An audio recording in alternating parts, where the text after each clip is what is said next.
வணக்கம். मैं हैदर अली सैयद आशीर्वाद से यूनाइटेड अंडर तमिल सेवा and went into Hi guys, I'm Navindan from Bangalore. Hi Nuri. As you was talking about the indigenous group of people, what I would say is that's what the modern government is trying to do. They are trying to eradicate all the indigenous people off the land. Because if you keep the indigenous people within their community, they will have their ancestral stories and they will have their ancestral beliefs, so that will provoke them against the present government. Now if they go against the present government, then there'll be no room for corruption and how you say oppression. Or but if you eradicate them, that is when the people who are working behind the shadows of these governments, they can have a grasp and they can have a hold on you. Excuse me. And that is why in all parts of the world and in all parts of the land, everywhere indigenous people are being how you say targeted. From a big tribe they have been pushed and they have been made into a small community, and from that community, that is where the rights and laws and excuse me, laws and whatever you want to practice to be into a civil society, you'll have to let go of your indigenous or your tribal thoughts and behaviors. So that's what's happening right now. With the same concept, this is what being injected into most of the religions also. Now in every major religion in the world, they have an ancestral way of following things. They have an ancestral way of praying to God. This has been taught through generations over generations, and mostly it is taught through word of mouth only. And even if you take the Bible and the Quran and the Gospels and the Vedas, they were all orally recited to the disciples. So when the people who are trying to conquer one part of the community, first what they do is they don't go straight to the head. That is, they don't attack the king, because if they attack the king, then it'll turn on to a full-fledged war. So what they try to do is, like how cockroaches, they try to encroach the society. They stir in civil wars, they stir in social unrest. Eventually it'll go to the king's decision. From then on, when it goes into a spiritual kind of path, then the king won't have much of a say in it, because it becomes a matter of the people. Now if the king goes against the religious aspect, then there'll be a group of people who says that the king is not their king, who is looking after their people's welfare. So this is how the society gets uh, broken. So once the society is broken, then it is much more easier for the external groups to influence that particular society and grab hold of the reins of the country or the society. Navidan, can you write this stuff down? Because, like, I think you've put it in a really simple and easy way to understand. Okay. Because you're right. Because that's exactly what's happening in North America. Like, they've broken the backs of consumers by throwing so much consumerism at them that they're tied to a job because they cannot even be sick for a week because of all the debt that they carry and how expensive things are. So they're breaking people's spirit, right? Like, they're struggling, and like, this is how it's exactly what you're like. I agree with you 100%. Yes, and One of the biggest, yeah, please go ahead, Asim.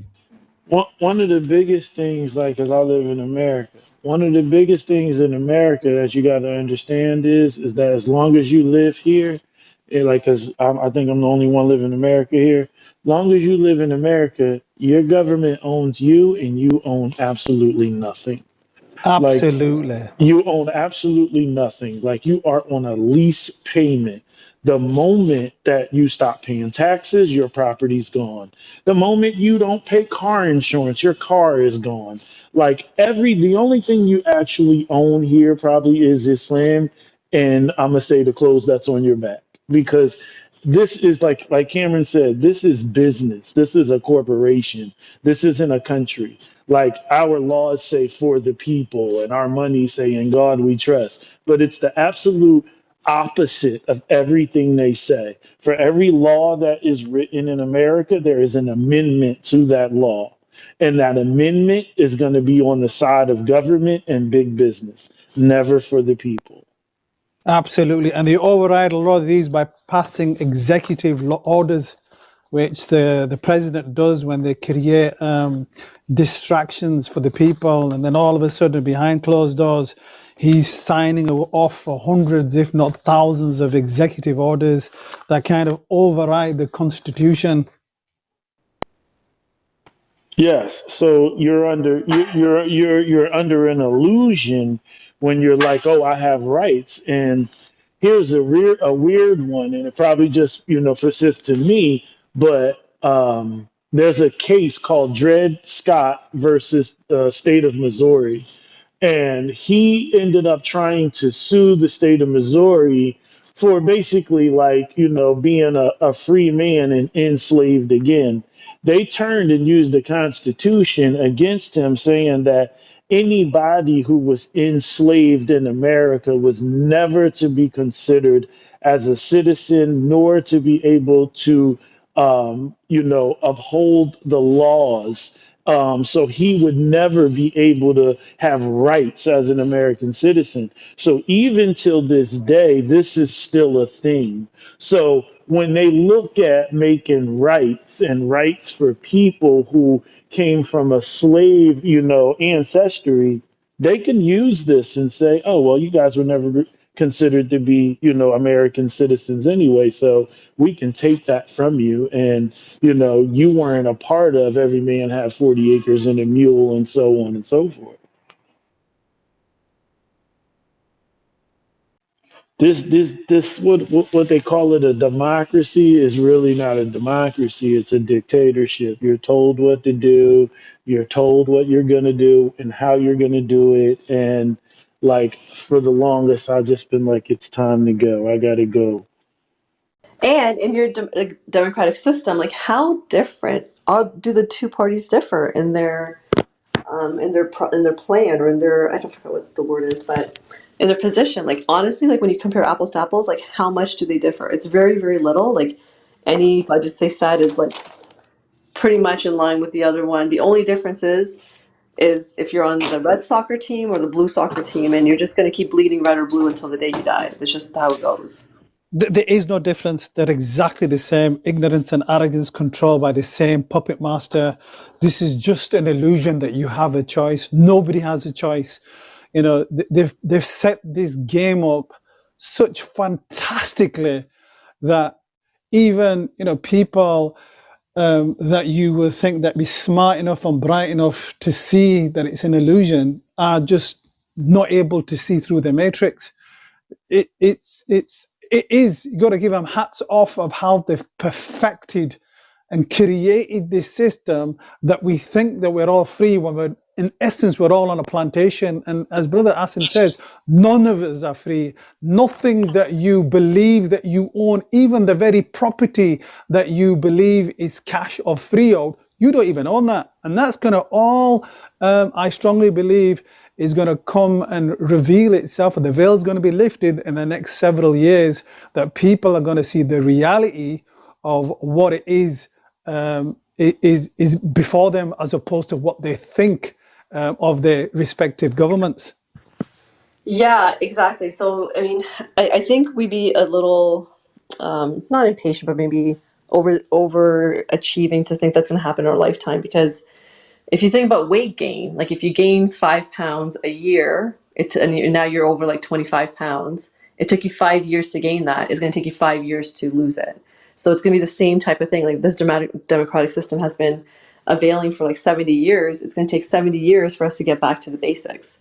So it has to, like, something has to begin now for that to happen. No, nothing's going back. Everything's going forward according to their plan and their agenda. Nothing is going to go back to normal. Everything that you understood to be normal was back in December 31st of 2019. That was the end of what you would understand to be the old world.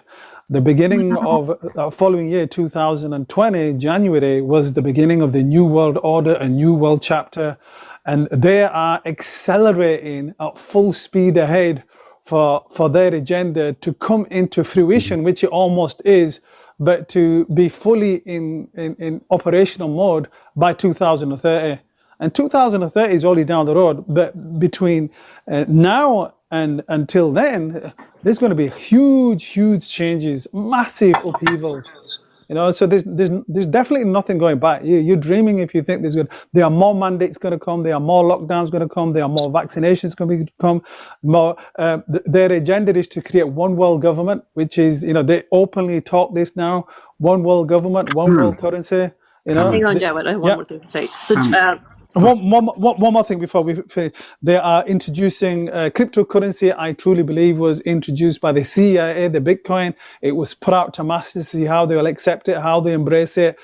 And now they're going to bring out what they call CBD coins, CBDC coins, central banking digital coins. yes, I heard about this. And I'll tell you one more thing. These central bank digital coins, because we're going to a society where AI is going to take over and there's going to be mass unemployment, and they're going to introduce what's called universal income.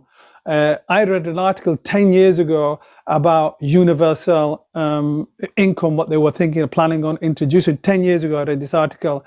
And only recently here in the United Kingdom, I don't know if it's in Europe or anywhere else, in the last several years, they've introduced universal credit system. They've introduced a new system, which is called universal credit, which is going to now evolve into universal income. So basically, everybody that is unemployed will be given a basic income of, I think, £10,000 a year, which will cover your rent, your food costs, and every other utility bill or expenses that you have. But the crux here is that you're not going to be able to save this income that they're going to give you. It's going to have an expiry date on it. So in other words, you think, right, I've paid my rent, I've paid my utility bills, I've got my food, I've sorted everything out, and I've got, for example, I could put away every month £100, £200. No, you can't.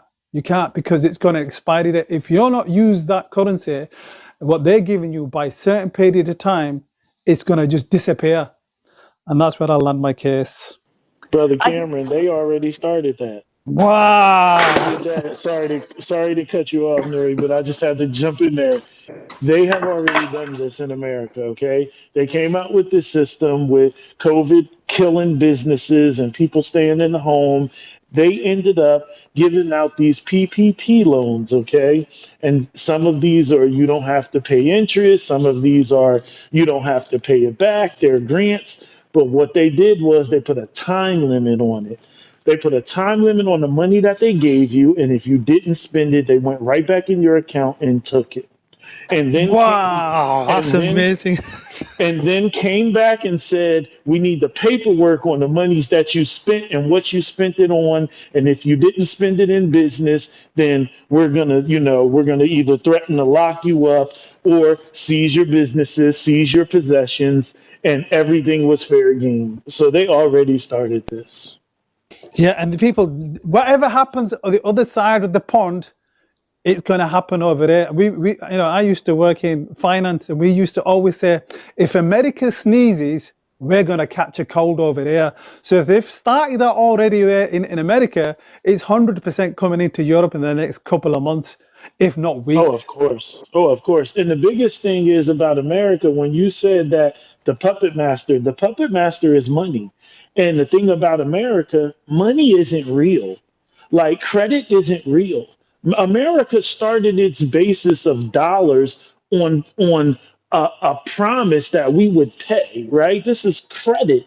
And America doesn't have resources to back money. America's the biggest bully. They go in the wars and come out richer because they go steal.